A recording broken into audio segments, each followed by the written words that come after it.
Hello students, ये triangle 5 का session है। तो इस सेशन में हम इक्विलैटरल ट्रायंगल के बारे में पढ़ेंगे। इक्विलैटरल ट्रायंगल काफ़ी इम्पोर्टेंट टॉपिक है। ऑलमोस्ट हर एग्जाम में इक्विलैटरल ट्रायंगल से क्वेश्चन आता है, तो हम डिटेल में इक्विलैटरल ट्रायंगल के बारे में पढ़ेंगे।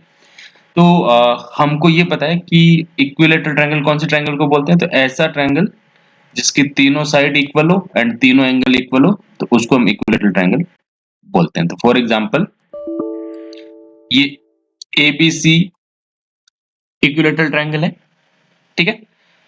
अगर एबीसी इक्विलैटरल ट्रायंगल है तो तीनों साइड आपस में इक्वल होगा और ईच एंगल का वैल्यू 60 60 60 होगा। तो यहाँ पे मैं एक सिंपल सा अजम्पशन अज्यूम कर रहा हूँ। तो अजम्पशन क्या है? तो let draw a perpendicular from A to BC. A से बीसी पे एक परपेंडिकुलर ड्रॉ कर देते हैं। तो अगर ये परपेंडिकुलर ड्रॉ करेंगे तो ये वाला एंगल 90 डिग्री होगा। एंगल भी मेरे को पता है 60 डिग्री है। परपेंडिकुलर मान लो एडी है, तो एडीबी ट्रायंगल में देखोगे तो ये वाला एंगल 60, एंगल डी 90, तो ये वाला एंगल मेरा कितना हो जाएगा? 30 डिग्री हो जाएगा। सेम वे में इधर एंगल डी, ये भी 90, ये इक्विलैटरल ट्रायंगल का एंगल है, तो ये कितना? 60, 90 60 150, तो ये वाला एंगल भी कितना आ जाएगा? 30 आ जाएगा। अब अगर हम triangle ADB and triangle ADC को ऑब्जर्व करते हैं, तो एडीबी का एंड एडीसी में ये वाला एंगल, ये एंगल 30 डिग्री है, ये वाला एंगल भी 30 डिग्री है, तो ये दोनों एंगल इक्वल है। ये वाला एंगल 90 डिग्री, ये वाला एंगल 90 डिग्री, ये दोनों एंगल इक्वल है। और इन दोनों एंगल के बीच में एडी साइड है, वो इन दोनों ट्रायंगल में कॉमन है। तो इसका मतलब एडीबी का और एडीसी का दो एंगल इक्वल है एंड इन दोनों एंगल के बीच का साइड इक्वल है। तो ये कॉन्ग्रुएंसी का कंडीशन है। तो ADB and ADC congruent triangle हो जाएंगे। और जब दो ट्रायंगल कॉन्ग्रुएंट ट्रायंगल होते हैं तो उनका हर एक कॉरस्पॉन्डिंग चीज आपस में इक्वल होता है। तो ADB and ADC congruent triangle है, तो यहां से मेरा बीडी एंड डीसी इक्वल हो जाएगा। जैसे बीडी एंड डीसी इक्वल हो जाएगा, तो अब अगर हम एडी लाइन को ऑब्जर्व करते हैं, तो एडी लाइन सबसे पहले ए वर्टेक्स से स्टार्ट होके ऐसा लाइन जो अपोजिट साइड को यानी कि बीसी को दो इक्वल पार्ट में डिवाइड कर रहा है, तो ये मीडियन का डेफिनेशन है। तो एडी को हम लोग क्या बोल सकते हैं? मीडियन बोल सकते हैं। सिमिलरली एडी लाइन अज्यूम ही हम लोगों ने किया है कि ये जो एडी लाइन है वो बीसी के साथ 90 डिग्री का एंगल बना रहा है, तो ये एल्टीट्यूड का डेफिनेशन है। तो एडी लाइन को हम लोग एल्टीट्यूड भी बोल सकते हैं। एडी लाइन को देखोगे तो बीसी के साथ 90 डिग्री का एंगल भी बना रहा है, यानी कि बीसी पे परपेंडिकुलर भी और बीसी को दो इक्वल पार्ट में डिवाइड कर रहा है। तो एडी लाइन को हम लोग परपेंडिकुलर बाइसेक्टर ऑफ साइड भी बोल सकते हैं। सिमिलरली एडी लाइन एंगल एक को दो इक्वल पार्ट में डिवाइड कर रहे हैं, तो एडी लाइन को हम लोग एंगल बाइसेक्टर भी बोल सकते हैं। तो इसका मतलब ये हुआ कि इक्विलैटरल ट्रायंगल में median, altitude, perpendicular bisector of side and angle bisector चारों की चारों सेम लाइन होता है। ये काफी इंपॉर्टेंट इंफॉर्मेशन है। अगर कोई इक्विलैटरल ट्रायंगल में ऐसे बोलता है कि ये लाइन मीडियन है, तो वो लाइन ऑटोमेटिक एल्टीट्यूड भी होगा, वो लाइन ऑटोमेटिक एंगल बाइसेक्टर भी होगा। अब मेरे को पता है मीडियन के मीटिंग पॉइंट को हम लोग सेंट्रोइड बोलते हैं। तो मीडियन के मीटिंग पॉइंट को सेंट्रोइड, एल्टीट्यूड के मीटिंग पॉइंट को हम लोग क्या बोलते हैं? ऑर्थो सेंटर बोलते हैं।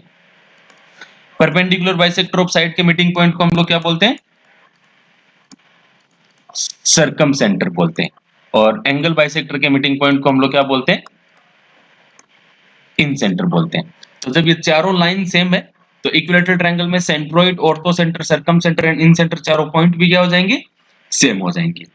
तो अगर कोई आपसे बोल रहा है या आपसे ये बोलेगा कि ये जो पॉइंट है वो इन सेंटर है, तो उसको आपको सेंट्रोइड भी अज्यूम कर लेना है, उसको आपको ऑर्थो सेंटर भी अज्यूम कर लेना है, उसको आपको सर्कम सेंटर भी अज्यूम कर लेना है। तो ये तो कंसेप्ट वाला पार्ट हुआ। अब नेक्स्ट हम इक्विलैटरल ट्रायंगल पे कुछ कैलकुलेशन। तो वापस से मैं एक इक्विलैटरल ट्रायंगल बना देता हूं। तो ये एक इक्विलैटरल ट्रायंगल एबीसी, तो यहाँ पे ABC है वो इक्विलेटरल ट्रायंगल है, और इस ट्रायंगल का साइड का लेंथ है वो हम लोग A मान लेते हैं। अगर हम A वर्टेक्स से BC पे परपेंडिकुलर ड्रॉ करेंगे तो मान लो BD परपेंडिकुलर मैंने ड्रॉ कर दिया। तो सबसे पहले अगर हम इस ट्रायंगल का हाइट का बात करते हैं तो हाइट यहाँ पे क्या होगा, AD होगा। अब ये इक्विलेटरल ट्रायंगल है जिसका साइड A माने है, तो AB का लेंथ कितना A हो जाएगा। AD यहाँ पे हाइट है यानी कि एल्टीट्यूड है, तो AD यहाँ पे मीडियन भी होगा, तो ये लेंथ A/2 हो जाएगा। तो इस ट्रायंगल का हाइट कितना होगा, तो रूट के अंदर A² माइनस A/2 का होल स्क्वायर। तो ये रूट के अंदर बनेगा A² माइनस A²/4। 1 माइनस 1/4 3/4 होता है, तो ये रूट के अंदर बन जाएगा 3/4 A²। ये सिंप्लीफाई होके क्या बन जाएगा, √3/2 A बन जाएगा। यानी कि इक्विलेटरल ट्रायंगल का हाइट साइड के टर्म्स में कितना हो जाएगा, तो √3/2 A हो जाएगा। दूसरा, अगर हम इस ट्रायंगल का एरिया निकालेंगे तो एरिया में हाफ हाइट AD लेंगे तो बेस BC लेना पड़ेगा, तो बेस मेरा कितना हो जाएगा A और हाइट कितना √3/2A। ये सिंप्लीफाई होके आपका क्या बन जाएगा, √3/4 A² बन जाएगा। तीसरा, अगर आप इस इक्विलेटरल ट्रायंगल को सर्कमस्क्राइब करेगा, उस सर्कल का रेडियस यानी कि सर्कम रेडियस निकालेंगे, तो सर्कम रेडियस क्या हो जाएगा, तो सर्कम रेडियस का डायरेक्ट फॉर्मूला होता है या जनरल फॉर्मूला होता है ABC divide by 4 into area of triangle. अब तीनों साइड इक्वल है तो न्यूमरेटर में क्या बनेगा A³।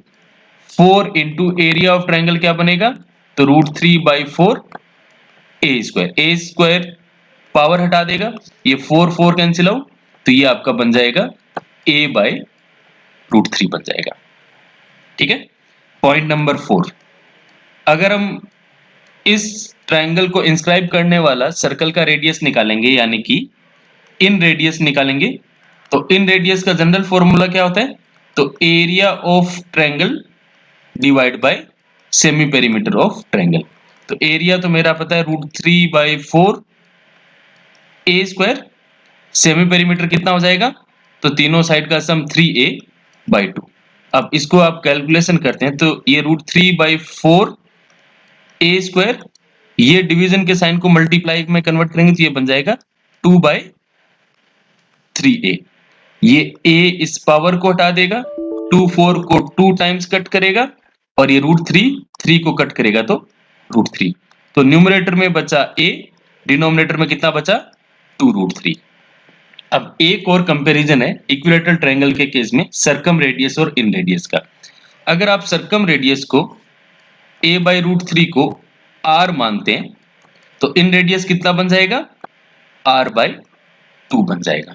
यानी कि इक्विलेटरल ट्रायंगल के केस में इन रेडियस होता है वो सर्कम रेडियस का हाफ होता है, या इसका रिवर्स सर्कम रेडियस होता है वो इन रेडियस का डबल होता है। तो ये चारों ही बहुत इंपॉर्टेंट फॉर्मूले हैं, ये सारे फॉर्मूले आपको याद रखना है। ठीक है, नेक्स्ट आगे बढ़ते हैं।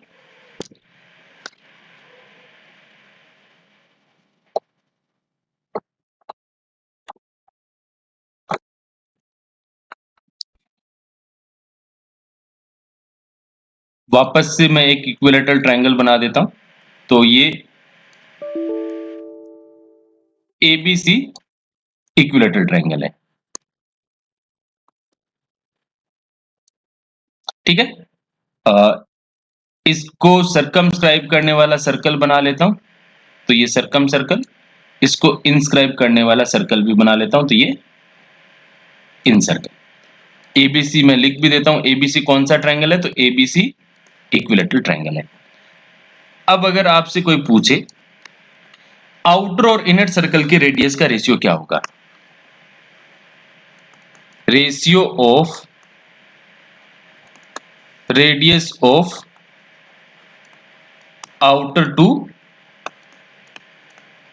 इनर सर्कल, तो मेरे को ये पता है आउटर सर्कल का रेडियस इनर सर्कल के रेडियस का ट्वाइस होता है, तो ये रेशियो मेरा कितना आ जाएगा, 2:1 आ जाएगा। दूसरा, अगर आप इन दोनों सर्कल के यानी कि आउटर और इनर सर्कल के एरिया का रेशियो निकालेंगे, तो ratio of area of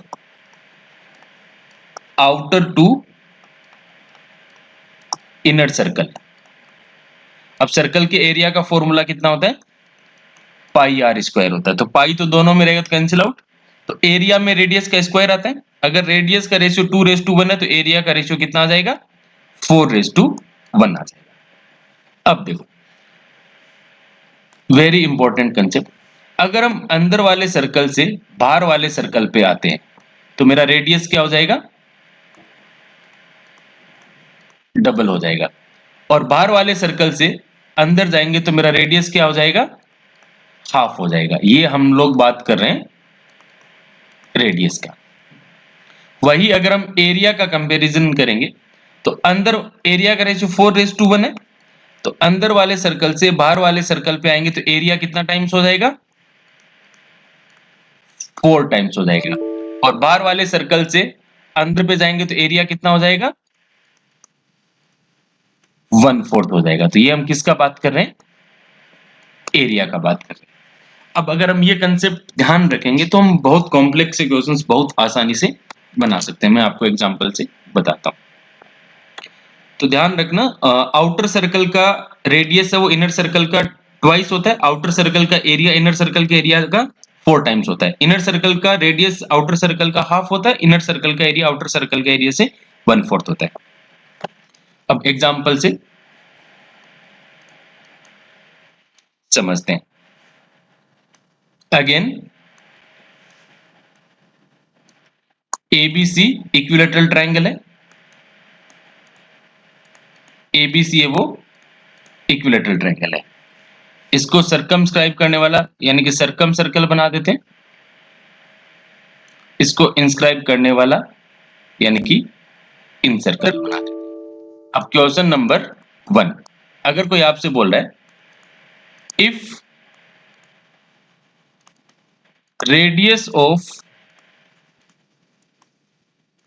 outer circle is 10, then radius of inner circle.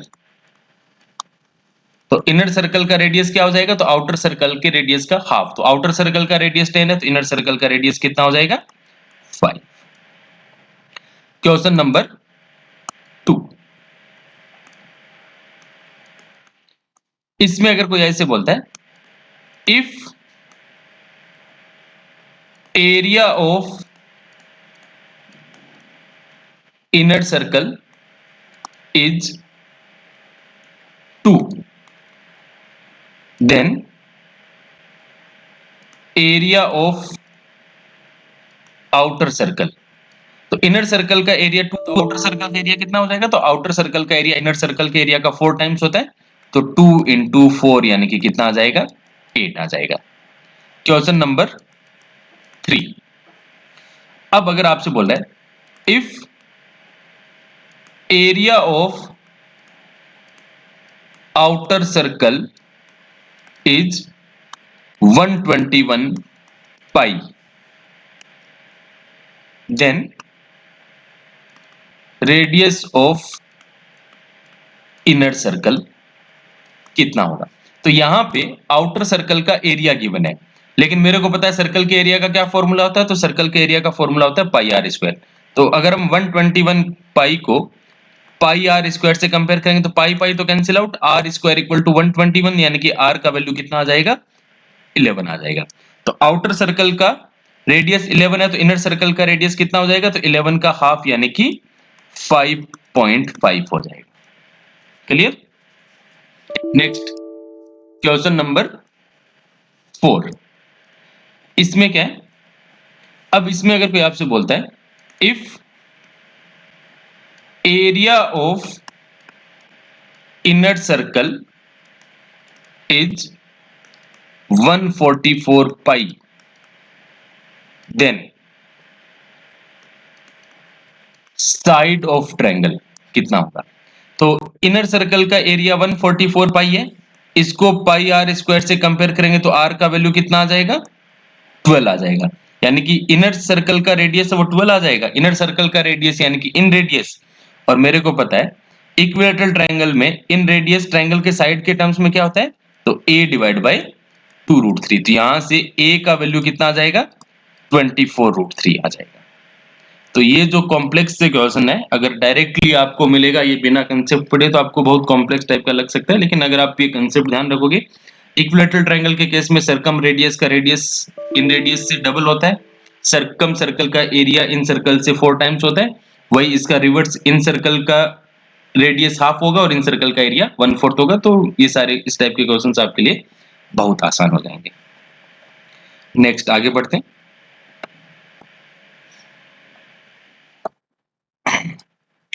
वापस से मैं एक इक्विलैटरल ट्रायंगल बना देता हूं।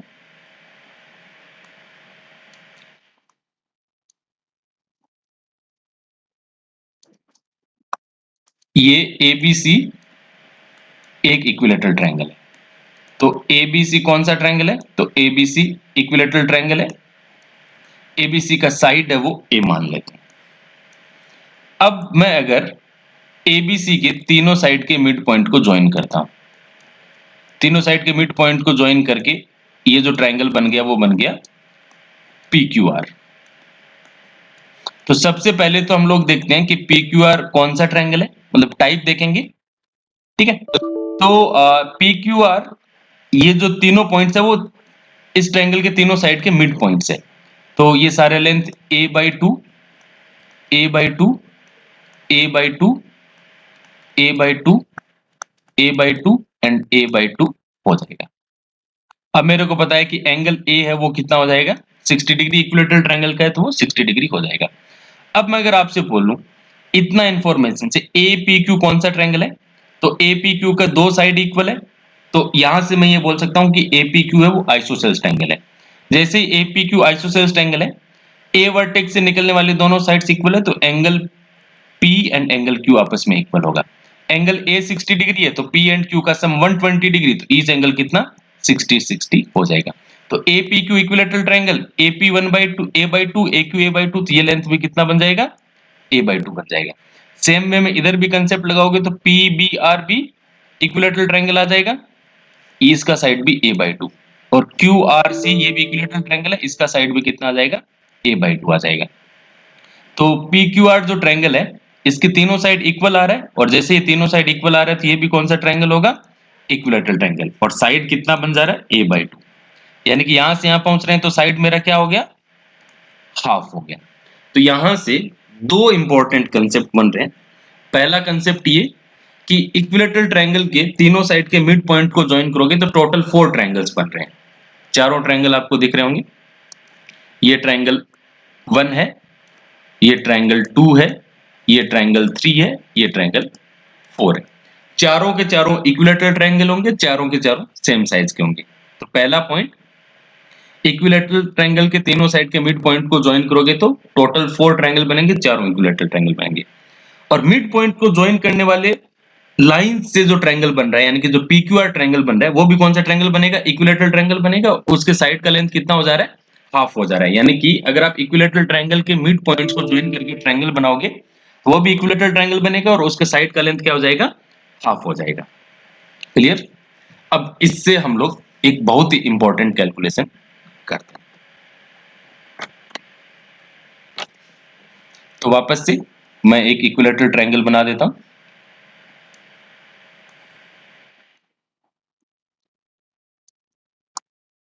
ये एबीसी इक्विलैटरल ट्रायंगल है, तो एबीसी को मैं ट्रायंगल 1 बोल रहा हूं,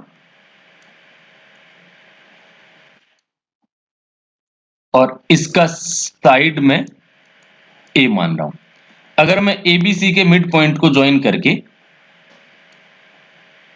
दूसरा ट्रायंगल बना रहे हैं तो इसको मैं ट्रायंगल 2 बोल रहा हूं। तो ट्रायंगल 2 का साइड कितना हो जाएगा, हाफ हो जाएगा। फिर इसके मिड पॉइंट को ज्वाइन करके मैं तीसरा ट्रायंगल बना रहा हूं, तो ये बन गया मेरा ट्रायंगल 3। तो ये जो ट्रायंगल 3 है इसका साइड का लेंथ ट्रायंगल 2 का हाफ होगा, तो कितना बन जाएगा, a/4 बन जाएगा। ऐसे ही उसके मिड पॉइंट्स को ज्वाइन करेंगे तो ये मान लो ट्रायंगल 4 बन रहा है। तो ट्रायंगल 4 का साइड ट्रायंगल 3 का हाफ यानी कि कितना बन जाएगा, a/8 बन जाएगा। तो ऐसे कहां तक, मान लो ऐसे ज्वाइन कर करके हम इनफाइनाइट तक पहुंचते हैं, तो टोटल मान लो इनफाइनाइट ट्रायंगल बनेगा। अब अगर हम इन ट्रायंगल्स के पेरीमीटर का एंड एरिया का बात करते हैं, तो अगर हम पेरीमीटर का बात करेंगे तो इस ट्रायंगल का पेरीमीटर 3a, इस ट्रायंगल का पेरीमीटर 3a/2, इस ट्रायंगल का पेरीमीटर 3a/4, इस ट्रायंगल का पेरीमीटर 3a/8, ये भी कहां तक जाएगा, इन्फिनिटी तक जाएगा। और अगर हम इन ट्रायंगल्स के एरिया का बात करते हैं तो फर्स्ट ट्रायंगल का एरिया √3/4 साइड स्क्वायर, साइड ए है तो a स्क्वायर। सेकंड ट्रायंगल का एरिया कितना होगा, तो √3/4 a/2 का स्क्वायर। थर्ड ट्रायंगल का एरिया कितना होगा, तो √3/4 a/4 का स्क्वायर। फोर्थ ट्रायंगल का एरिया कितना होगा, तो √3/4 साइड a/8 है तो a/8 का स्क्वायर। अब यहां पे हम दो चीजों का वैल्यू निकालना है। पहला तो आपको निकालना है सम ऑफ पेरीमीटर, तो पेरीमीटर का सम निकालना है।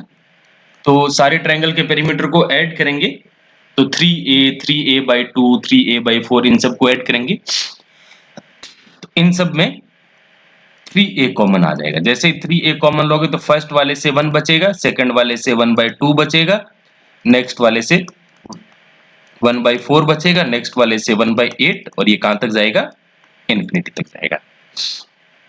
तो ये तो 3a रहेगा ही रहेगा। ब्रैकेट में कौन सा सीरीज बन रहा है, तो ये इनफाइनाइट जीपी बन रहा है। और इनफाइनाइट जीपी के सम का क्या फॉर्मूला होता है, तो a/1 - r।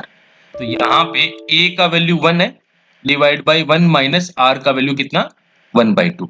तो ये 3a इंटू 1 डिवाइड बाई 1 - 1/2 कितना होता है, 1/2। तो ये कितना बन जाएगा, 6a बन जाएगा। यानी कि सारे ट्रायंगल का पेरीमीटर का सम कितना आ रहा है, 6a आ रहा है। और a सबसे आउटर ट्रायंगल का यानी कि फर्स्ट ट्रायंगल का साइड है।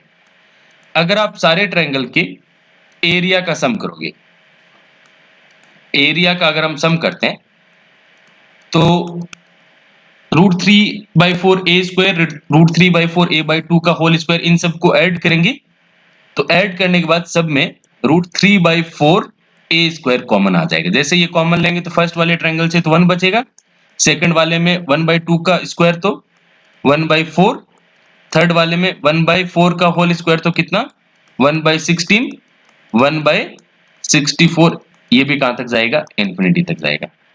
तो ये √3/4 a स्क्वायर, ब्रैकेट में अगेन इनफाइनाइट सीरीज बन रहा है, तो ये आपका बन जाएगा 1 डिवाइड बाय 1 माइनस, इस बार कॉमन रेशियो कितना है, तो 1/4 कॉमन रेशियो है। तो ये आपका बन जाएगा √3/4 a स्क्वायर इंटू ब्रैकेट में 1 डिवाइड बाय 1 माइनस 1/4 कितना होता है, तो 3/4। तो ये 4 कैंसिल आउट हो जाएगा। एरिया के सम का फॉर्मूला बन जाएगा √3a स्क्वायर बाय 3। इसको एक स्टेप और सिंप्लीफाई करेंगे तो ये बन जाएगा a स्क्वायर बाय √3। तो एरिया पेरीमीटर के सम का और एरिया के सम पे डायरेक्ट कैट में क्वेश्चन आया हुआ है, तो सम का डायरेक्ट फॉर्मूला याद रहेगा तो बहुत आसान हो जाएगा। तो ये बेसिक मैंने इक्विलैटरल ट्रायंगल का थ्योरीज आपको बताया। अब हम इक्विलैटरल ट्रायंगल में कॉम्पिटिटिव एग्जाम में किस टाइप के क्वेश्चंस आए हुए हैं, हम वो क्वेश्चंस सॉल्व करते हैं। तो मैं स्क्रॉल करता हूं इसको।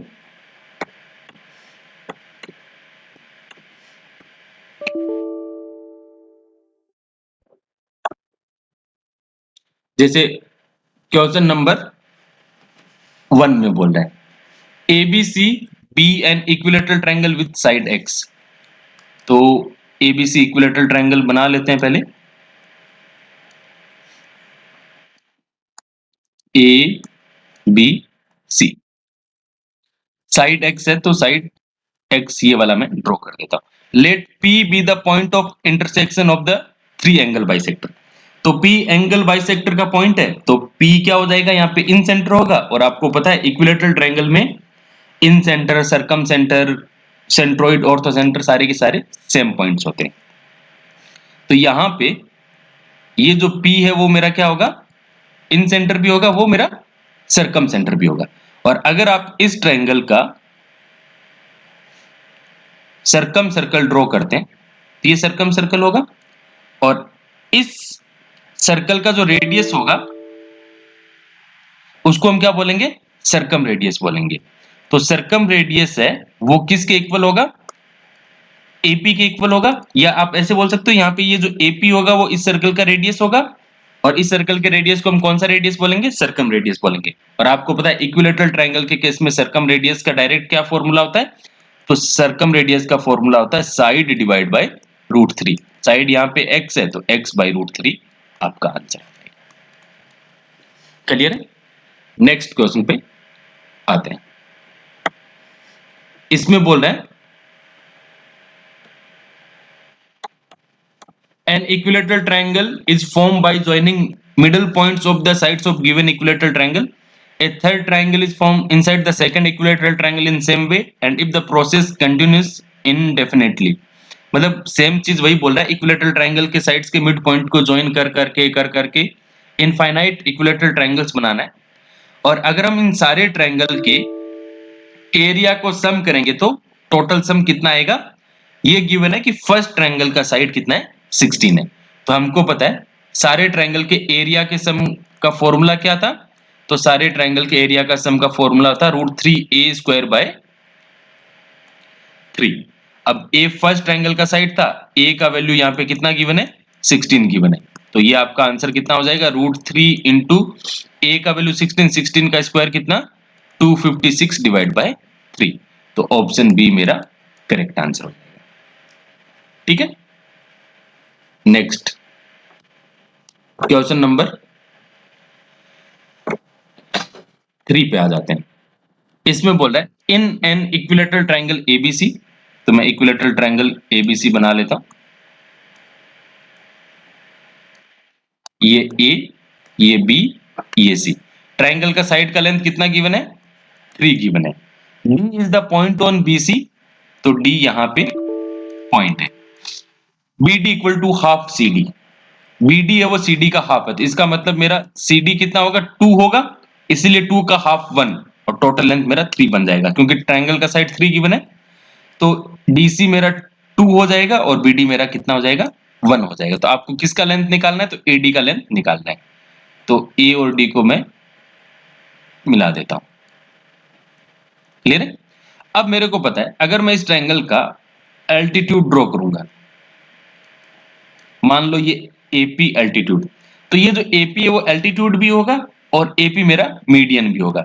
और अगर एपी मेरा मीडियन है तो यहां से लेके यहां तक ये लेंथ कितना हो जाएगा, मेरा 1.5 हो जाएगा। और अगर ये लेंथ 1.5 है और मेरे को पता है डीसी है वो कितना 2 है, तो ये लेंथ मेरा कितना हो जाएगा 0.5 यानी कि 1/2 हो जाएगा। और अगर ये लेंथ 1/2 है और एपी इस ट्रायंगल का हाइट है, और हाइट मेरे को पता है इक्विलेटरल ट्रायंगल का हाइट कितना होता है, √3/2 इंटू साइड, साइड का वैल्यू कितना 3 गिवन है। अब यहां से डायरेक्ट आपका एडी का वैल्यू आ जाएगा, एडी का वैल्यू रूट के अंदर कितना आएगा, तो एपी का स्क्वायर प्लस डीपी का स्क्वायर। एपी कितना है 3√3/2 इसका स्क्वायर, और डीपी मेरा 1/2 इसका स्क्वायर रूट के अंदर। 3√3 का स्क्वायर 27, तो ये बन जाएगा 27/4, और ये कितना बन जाएगा 1/4, तो ये बन जाएगा 28/4। तो ये मेरा आंसर कितना आ जाएगा, √7 आंसर आ जाएगा। क्लियर है? तो ये भी बहुत सिंपल है। अगर इक्विलेटरल ट्रायंगल का जो मैंने थ्योरी बताया उसको अगर आप डिटेल में याद रखते हैं तो इक्विलेटरल ट्रायंगल के क्वेश्चंस बहुत आसान हो जाते हैं, 2 या 3 लाइन में क्वेश्चंस आपके बन जाते हैं। नेक्स्ट क्वेश्चन में आते हैं। इसमें बोल रहा है one side of an equilateral triangle is 24, the mid points of its sides are joined to form another triangle when mid points are in turn joined to form still another triangle, the process continues indefinitely. मतलब same चीज बोल रहा है, equilateral triangle के mid points को join कर करके infinite triangles बनाना है, तो इन सारे ट्रायंगल के पेरीमीटर का वैल्यू कितना होगा। तो मेरे को पता है इक्विलेटरल ट्रायंगल के मिड पॉइंट्स को ज्वाइन के इनफाइनाइट ट्रायंगल बनेगा। अगर आप उनके पेरीमीटर का सम निकालेंगे तो पेरीमीटर का सम का क्या फॉर्मूला था, तो 6a था। ए फर्स्ट ट्रायंगल का साइड था, यहाँ पे a का वैल्यू कितना है 24 है, तो मेरा आंसर कितना होगा 6 इंटू 24, जो मेरा कितना आ जाएगा 144। तो ऑप्शन ए मेरा करेक्ट हो जाएगा। क्लियर है? नेक्स्ट क्वेश्चन पे आ जाते हैं। ABC an equilateral triangle and circle is inscribed in it.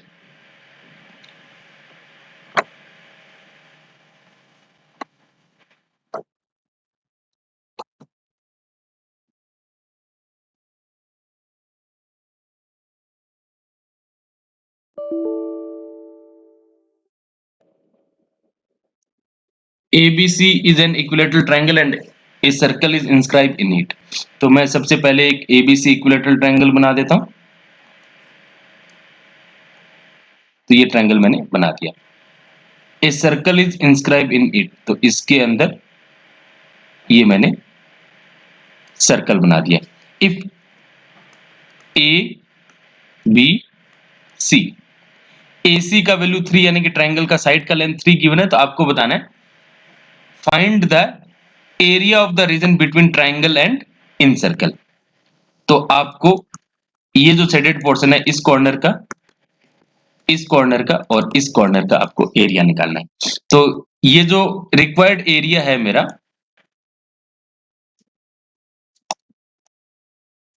ये कैसे आएगा,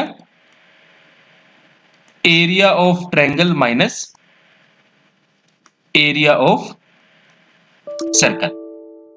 अब ट्रायंगल का एरिया तो √3/4 इंटू साइड का वैल्यू 3 है, तो 3 का स्क्वायर, माइनस सर्कल का एरिया कितना होता है, तो πr²। और ये जो सर्कल है वो इन सर्कल है, तो सर्कल का रेडियस कितना हो जाएगा, तो इन रेडियस, इक्विलेटरल ट्रायंगल के केस में इन रेडियस क्या होता है, साइड डिवाइड बाय 2√3, तो 3 डिवाइड बाय 2√3। अब ये √3 को कट करेगा तो ये कितना बन जाएगा, √3/2 आ जाएगा। तो पाई √3/2 का होल स्क्वायर, तो ये तो मेरा बन जाएगा कितना, 3 का स्क्वायर 9, 9 √3/4 माइनस ये बन जाएगा √3 का स्क्वायर 3, 3π/4। अब इसमें से 3/4 अगर हम कॉमन लेते हैं तो यहां से बचेगा 3√3 और यहां से मेरे का कितना बचेगा, पाई बचेगा। तो 3/4, 3√3 माइनस पाई, तो ऑप्शन बी मेरा करेक्ट आंसर हो जाएगा। तो बहुत आसान से क्वेश्चंस आते हैं इक्विलेटरल ट्रायंगल के, एंड बहुत इंपॉर्टेंट कंसेप्ट है। ओके, तो मेरे हिसाब से आपको सबको इक्विलेटरल ट्रायंगल समझ में आया होगा। Thank you students.